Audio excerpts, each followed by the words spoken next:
listeners, Harika here, and I'm super excited to welcome you to UppTalk.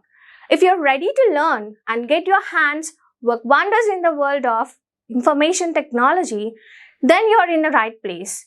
When I say UppTalk, we are not just another edtech company. Consider we are your learning partner committed to unlocking your full potential. Whether you're stepping into the world of technology for the first time or looking to advance your career, we provide top-tier, hands-on courses to build up your career.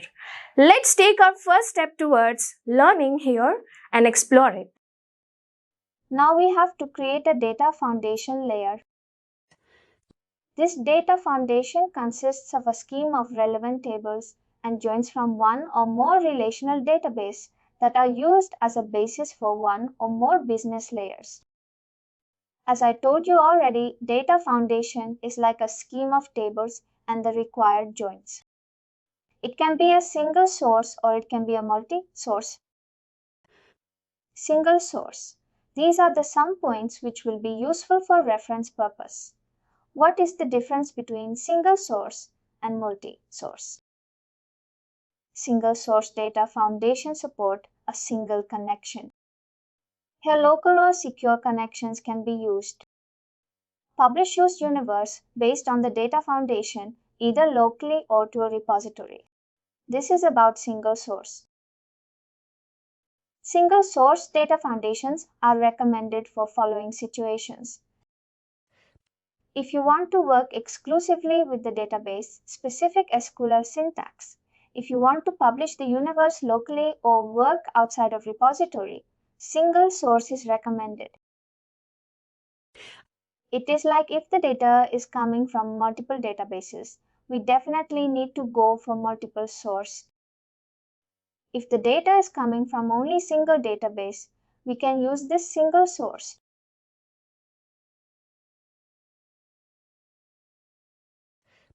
That is about single source here. Multi-source, it supports one or more connections, but it supports only secured connections. If you create a connection CNX and if you don't publish that to a repository, you cannot create a multi-source data foundation. Multi-source, it supports only secured connection. Universes based on this type of data foundation, they should be published to repository. We cannot keep those universes in our local. We should publish that to repository. It supports additional relational connections as SPA NetWeaver, BV connection, and ACS connection. Multi-source enabled data foundations are required in the following situations. Why do we need multi-source data foundations means if you want to insert tables and joins from more than one relational data source, then we must go for multi-source. If we want to use SAP NetWeaver, BV or ACI's connections, we need multi-source. If we want to use SQL 92 standard syntax and 8 BusinessObjects SQL functions, then we need to go for multi-source. This is the difference between single source and multi-source. Sometimes people ask, what is the difference between single source connection and multi-source data foundation? This is a clear understanding here.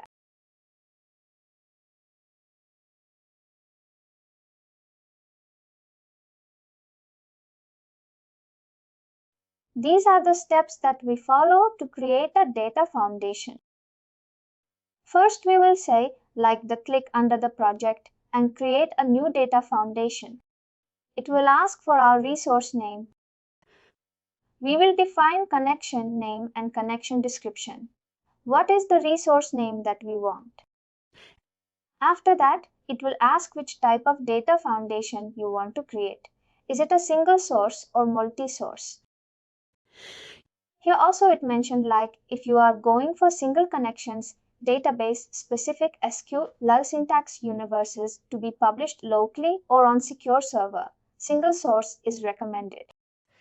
If you are going to create a data foundation on single and multiple connections, if you need additional relational connections like a SAP NetWeaver, BW, and if your universe is to be published on secure server, then multi-source. Based on our requirement, we will select whether it is a single source or multi-source.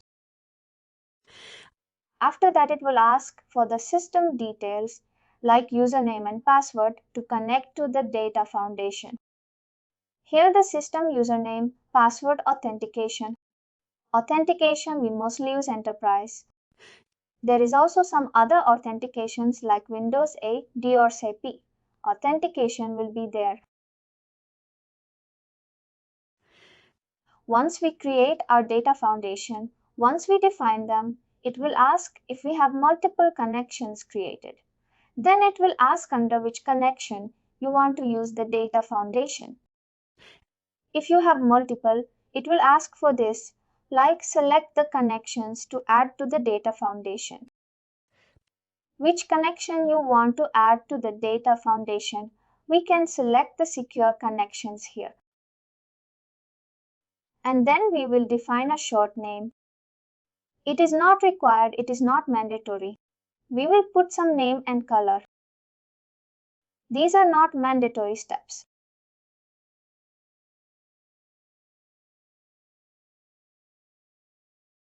And then here comes the data foundation. Here it shows how we geographically represent the tables and joins. We will select the required tables and joins here.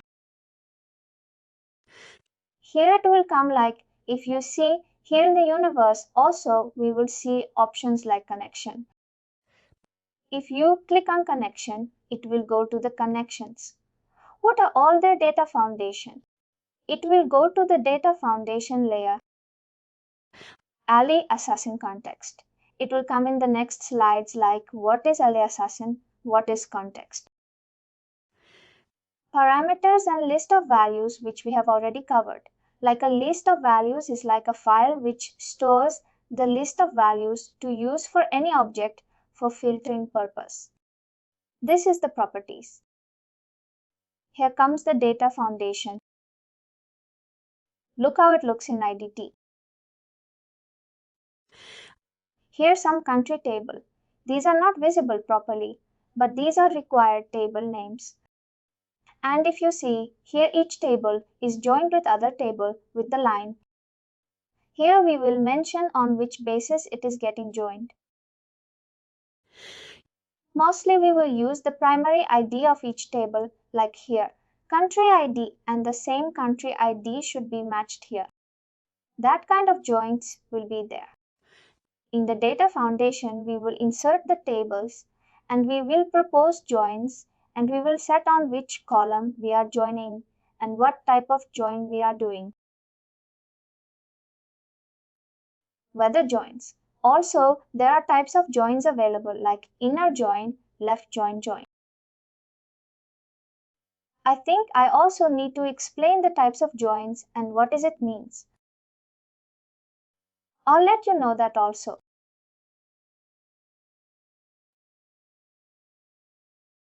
Connection. These are all options available in our data foundation.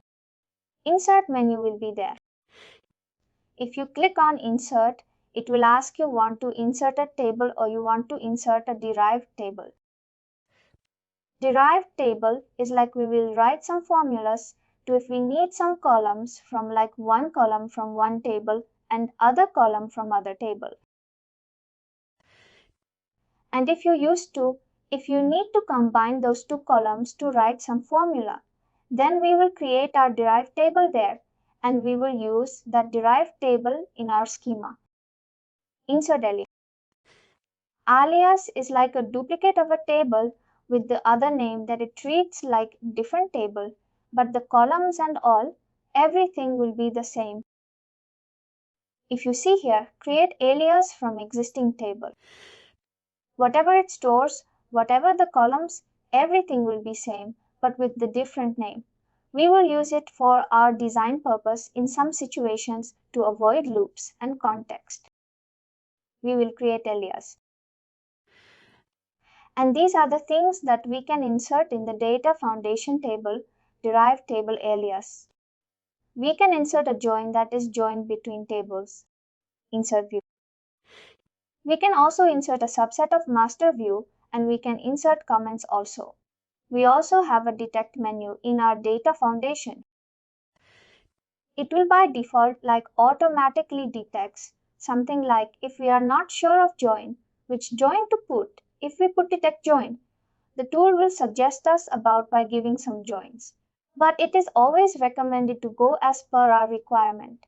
But sometimes we can use this detect join and detect cardinalities. We always use this like a 1 to n or n to 1.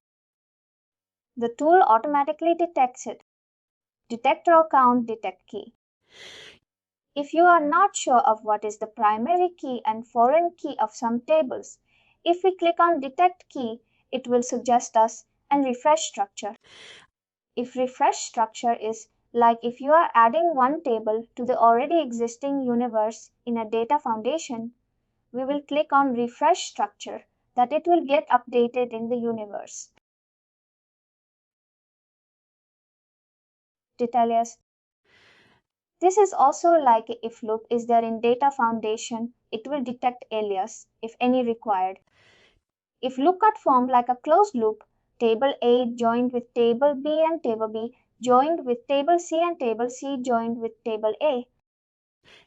If closed loop forms in a data foundation, we will not get correct data in our reporting layer. We might be getting wrong data. We always need to check for that loops, and we have to avoid that situation. In that case, alias is useful to that. We will break that loop. We will use one of the table alias and we will segregate the joins that we will divert that it will not form a closed loop.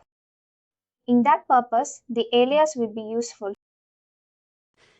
To insert tables into data foundation, we will do this like this. We have selected our database. Like in our case, it is S-Access.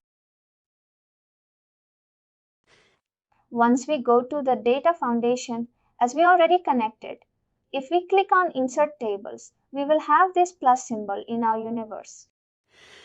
If you click on, you can insert anything insert table or insert derived table, insert join, insert view, insert comment. We can insert anything first. What we do in data foundation is we will insert tables. What are all the tables are required? We will check mark them. And in our case, what we needed. We will check and then we will finish. Here only we can put, like in the tables, you can detect if you check detect keys, detect raw counts, detect joins and detect cardinalities.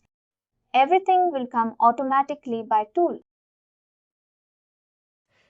Here are the same points mentioned here, like select the checkbox next to the table name to insert it and all its column to the data foundation. Tables that are already inserted into data foundation have an icon with the green check mark. If there are already existing tables in the data foundation, it will be checked with the green mark. If you insert an existing table, an alias table is inserted and you are prompted to enter a name for the alias. If you are inserting already existing table, it will ask for a name, different name to create alias. Here we will insert the tables and these detect keys, detect raw counts. These are optional based on our requirement. We can select these options. Derived table. As I already told you, to create a table with columns from other tables. If we want to create a table with columns from other tables, then we will use derived table. If you see, here we have to write formulas to create a derived table. Here insert a derived table. If you click on that, it will a tool pop up, will come a window there. They mentioned like what is the name you want to put that for the derived table and what is the formula. For this purpose, we need to have some basic understanding of SQL. Here, what they used is select star from catalog. Star means everything. Select everything from catalog. Catalog is a table name here. If fashion is a universe, select from catalog table under catalog table. We need this article color lookup column to be used. We can write formulas like this here to create a derived table. Don't be overwhelmed with this too much technicality. We don't need for a reporting purpose, but it is always good to understand like what is happening in the back end. That's why I'm going in detail. If we understand 50 cents, 60% of that also, it will be good for our reporting. Whenever, if you have an issue, sometimes it is not just creating reports. In our real projects, what happens is sometimes we get some issues like data issues and user come and say, like this data is not correct. How are we getting it? And all they last. To analyze that issue and to come up with a solution, we need to have this background knowledge like where are we getting the objects from? Is it from universe or is it from Bayes query? If it is from Bayes query, we will need to check with the Beaver team. Or if it is from universe, or if it is from directly from web intelligence. For that purpose, I am telling in detail. Don't get confused. Don't worry about too much of technicality here. It is not like we will use all the options in our universe. No, we will not require to use all the options, but whenever there is a requirement, we might need to know like what is meant for what. Then if a requirement comes, then we can do that. Here, as I told you, the join concept, it is very important. You can join means we will join one table with other table. Equi-joins means these are used to retrieve matching records only. Whatever is the matching from both the tables, they will only be. We will be getting output of them only. Outer join is like a left outer join and full outer join. If we select the left outer, join whatever is matching from the table and everything from the left table will come into the output. I would like to go like for you both. Can you please Google for these joins, types of joins in database? You can see like what is the inner join, what is outer join, left outer, outer with examples. You will know. Please spend some 10 to 15 minutes on this topic that you will understand better because everything I'll not be able to explain in detail. You will be having some screenshots and also that you will understand it better. These are the types of joins. Inner join or equi-join outer join means they are left outer join. Full outer join means it will. The output will contain total reports like left table and out table. If there is anything missing, we will get that as a blank, but we'll get all the required, all the information available in that, both the tables. That is about the joins. Please do like, share and subscribe to our channel. For more information, contact us sales@upptalk.com.